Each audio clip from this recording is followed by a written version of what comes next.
Sristi, aku bisa merasakan emosinya. Lebih dari kata-katanya.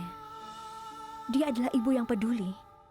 Dia sangat emosional saat membicarakan putrinya.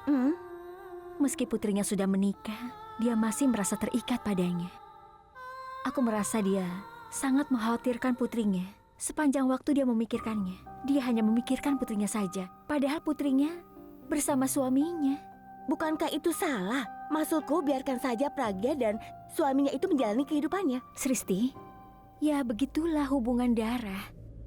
Mereka tidak terikat oleh peraturan apapun. Tapi tetap kita harus mengambil sebuah keputusan. Sehingga kau akan berhenti memuji ibu Pragya dan berhenti untuk mencari ibu kita. Dengar, kita ditakdirkan untuk tidak bertemu dengan ibu kita.